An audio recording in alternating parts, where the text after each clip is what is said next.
அனைவருக்கும் வணக்கம். ஓம் குருவே நமோ நமக.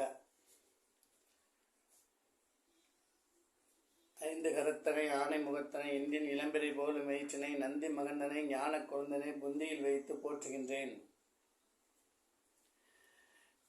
எனக்கு ஜோதிட ஆர்வத்தை தோண்டிய ஜாதக அலங்காரம் கீரனூர் நடராஜன் ஐயா அவர்களையும் முணங்கி, அடிப்படை ஜோதிடத்தை இணைய வழியாக கற்றுக் கொடுத்த திருப்பூர் ஜி.கே. ஐயா அவர்களையும், அவர்களுடைய அட்மின் அஸ்ட்ரோ தங்கலட்சுமி அக்கா அவர்களையும், தற்போது உயர்நிலை கற்றுக் கொடுத்து கொண்டிருக்கும் எங்களை போன்ற மாணவர்களுக்கெல்லாம் ஆதித்தனாக திகழும் ஜோதிட கலையரசு ஐயா குருஜி அவர்களையும் வணங்கி, இன்னைக்கு தாமத திருமணம் அப்படின்ற ஒரு பதிவை பற்றி இன்னைக்கு நாம் பார்க்க போகிறோம். இந்த ஜாதகர் பிறந்தது 1982 பிறந்த ஜாதகம். கிட்டத்தட்ட 82னா இன்னைக்கு ஒரு 42 வயது ஆயிடுச்சு இந்த ஜாதகருக்கு. 44 வயது, 82னா 42 வயது ஆயிடுச்சு.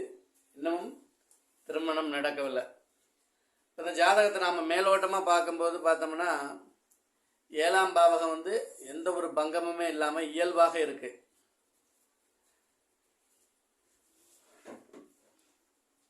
குறிப்பாக ஒரு பிறந்தது விருச்சிக லக்னம், லக்னத்துக்கு 2ல் வளர்பிறை சந்திரன், லக்னாதிபதி செவ்வாயோட இணைவு, 8ல் ராகு, 11ல் உச்ச புதன், 12ல் குரு, சனி, சுக்கிர, சூரியன்.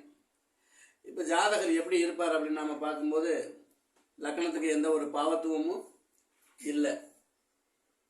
லக்னாதிபதிக்கு சனியின் பார்வை இருந்தாலும் அங்கே சுபரோட இயற்கை சுபரான குருவின் வீட்டில் அமர்ந்து வளர்பிறை சந்திரனோட அமைப்பில் நட்பு வீட்டில் செவ்வாய் வலுவாகவே இருக்கிறது.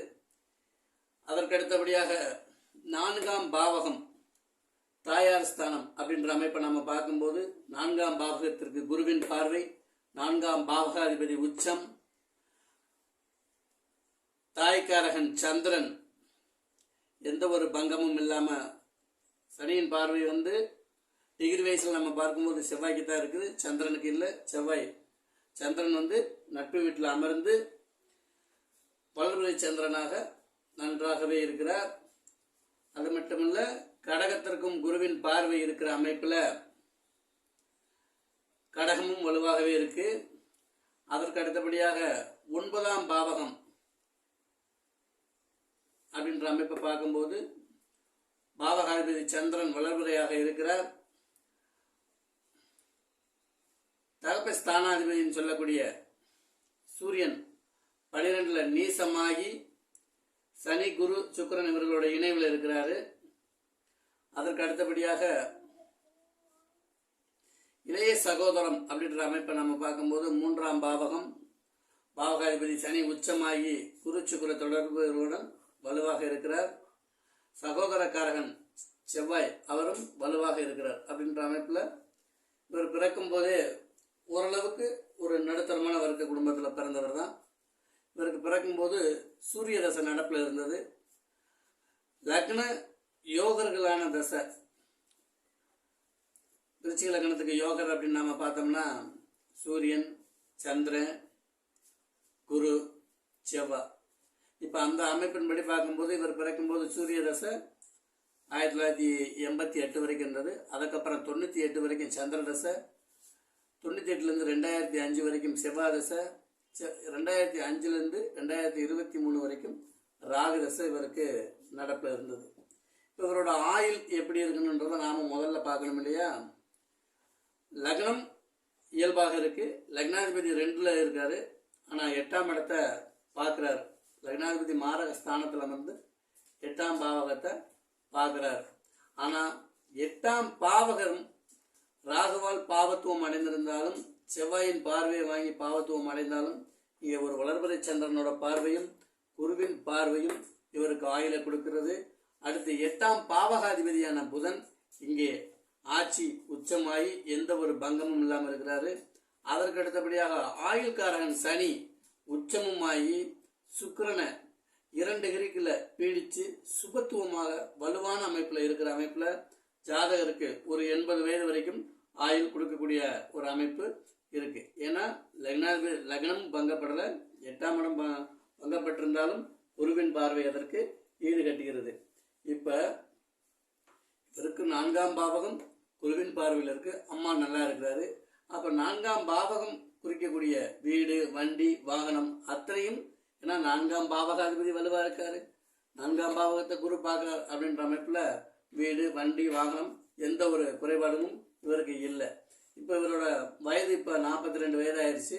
திருமணம் ஏன் ஆகல அப்படின்ற டாபிக்கை நம்ம இப்ப பார்க்கலாம். 7ஆம் பாவகத்தை எந்த ஒரு பாவர்களும் தொடர்பு கொள்ளவில்லை. அப்ப 7ஆம் பாவகாதிபதி யாரு அப்படின்னு பார்த்தோம்னா, இந்த விருச்சிக லக்னத்திற்கு பாவகாதிபதியும் சுக்கிரன் தான், திருமணத்தை நடத்தி கொடுக்கக்கூடியவர் சுக்கிரன் தான். அப்ப 7ஆம் பாவகத்தோடு ஏதேனும் ஒரு கிரகம் தொடர்பு கொண்டிருந்தாலும் திருமணத்தை நடத்தி கொடுக்கணும். ஆனா இங்க 7ஆம் பாவகத்தை எந்த ஒரு கிரகமும் தொடர்பு கொள்ளவே இல்லை. 7ஆம் பாவகத்திலேயே ஒரு பாவ கிரகமே இருந்தாலும் தன்னோட தசாபுத்திகள் வரும்போது கண்டிப்பாக திருமணத்தை நடத்தி கொடுக்கும். சுபர்கள் இருக்கும்போது காயங்கள் குறைவாக இருக்கும். பாவர்கள் திருமணம் நடத்தி கொடுக்கும் போது அதுல கொஞ்சம் சந்தோஷத்துல குறைபாடுகள் இருக்கும். இப்ப பாருங்க, 7ஆம் இடத்தோட சம்பந்தப்பட்ட தசாபுத்தியில தசையே இவருக்கு வரல.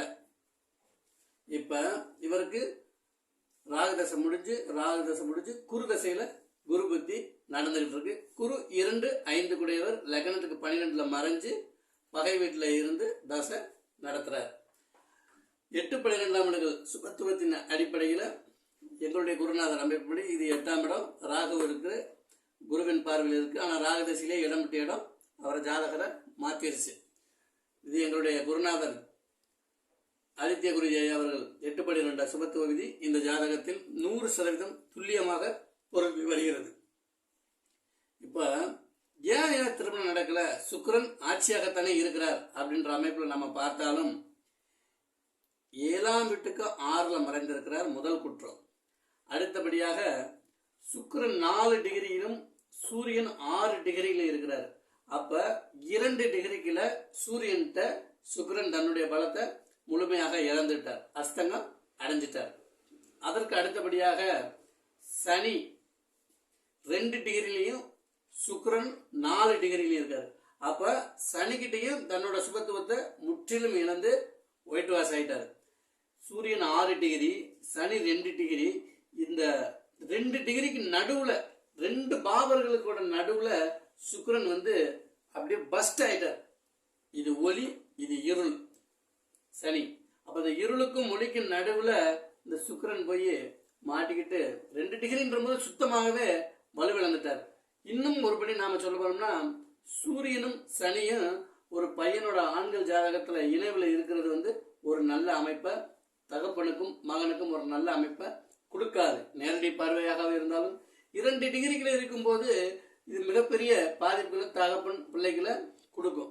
காரணம் என்னன்னா, தண்டத்தை கொடுக்கக்கூடிய ஒரு அமைப்புகள் தங்களோட தசாபுத்திகள்ல அப்பா ஸ்தானமோ பைய சாதமோ பலமிழந்திருக்கும் போது கண்டத்தை கொடுக்கக்கூடிய ஒரு அமைப்பு. பட் அந்த பாவகங்கள் வலுவாக இருக்கும்போது உறவு முறைகள்ல சிறப்பான அமைப்பை கொடுக்காது. தன்னுடைய தேவை, தன்னுடைய ஒரு இது போன்ற அமைப்புகள் இருக்கும்போது அப்பாவோட தேவை இருக்கும் வரைக்கும் ஜாதகர் அப்பாவோட ஒன்றி வாழ்வார். அதன் பிறகு வாழக்கூடிய ஒரு அமைப்பு இருக்காது. அவர் ஒரு வழியில போவார், இவர் ஒரு வழியில போகக்கூடிய ஒரு அமைப்பை கொடுக்கும். 2வது, ஒரு ஆண் ஜாதகத்துல சூரியனும் சனியும் இணையும் போது உடல் உஷ்ணத்தை அதிகமாக கொடுத்து விடும். அது மாதிரி சுக்கிரனும் பாவ கிரகங்கள், வெப்ப கிரகங்கள், நெருப்பு கிரகங்களுடைய இணைவில் இருக்கும்போது உடல் அதிகமான உஷ்ணமாகி நம்மளோட உடம்புல இருக்கக்கூடிய சக்தி, அதாவது விந்து அணுக்கள் அப்படின்ற அமைப்புகள் தானாகவே அது ரிலீஸ் ஆயிடும். ஒரு உடம்பை இருக்கக்கூடிய சக்தியை தேக்கி வைக்கிறதுக்கு அதற்கு காரக கிரகம் வலுவாக இருக்கணும். அப்படி காரக கிரகம் வலுவாக இல்லாத பட்சத்துல அது யூரின்லேயோ அல்லது மல ஜலம் கழிக்கும் போதோ அல்லது தூக்கத்திலேயோ தானாகவே உடல் அதிகமான உஷ்ணத்தின் அமைப்புல அது வெளியாகிவிடும். இப்ப சுக்கிரன் முற்றிலுமே கெட்டு போச்சு. அப்ப அதனாலதான் இவருக்கு திருமணம் இன்னும் வரைக்கும் நடக்கல. அப்ப திருமணமே நடக்காதா அப்படின்ற நாம அமைப்பை பார்க்கும்போது கண்டிப்பாக இவருக்கு திருமணம் நடக்கும்.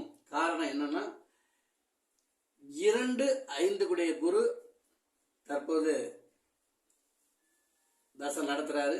இரண்டாம் அதிபதி இரண்டாம் பாவகம் சனியின் பார்வையில்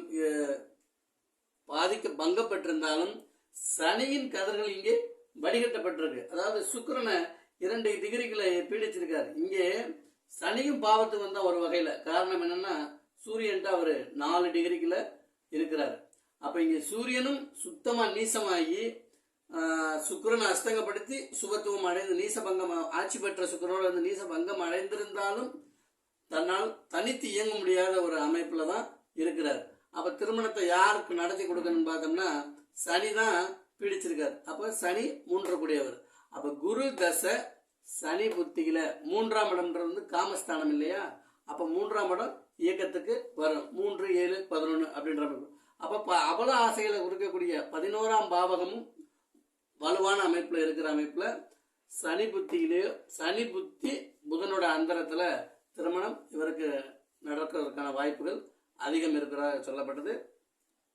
இன்னும் ஒரு படியாக 7ஆம் பாவம் சுக்கிரன் நீசம் அடைந்து சனியோட தொடர்புல இருக்கிறதுனால ஏற்கனவே திருமணமான பெண்ணையோ அல்லது கணவனை இழந்த பெண்ணையோ திருமணம் செய்வதற்கான பெண் பார்க்கக்கூடிய ஒரு அமைப்பை சொல்லியிருக்கு. அந்த மாதிரி அமைப்புல தான் இப்ப பார்த்துக்கிட்டு இருக்காங்க. குறிப்பாக 2வது சனி செவ்வாய் தொடர்பு வந்து விட்டாலே 7ஆம் பாவகாதிபதி வலுவிலிருந்து சனி செவ்வாய் தொடர்பு வந்து விட்டாலே 31, 33 வயதுல தான் திருமண அமைப்புகளை செய்யணும்.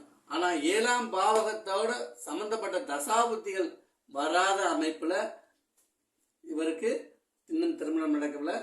ஒரு 4-5 ஆண்டுகளுக்கு முன் இந்த ஜாதகத்துக்கு பலன் சொல்லும் போது ஒரு பலன் கூறியிருந்தேன். அதாவது ராகு தசை செவ்வாய் புத்தியில் ஜாதகருக்கு விபத்து நடக்கும் என்றும் ஆனால் மரணம் ஏற்படாது என்றும் கூறியிருந்தேன்.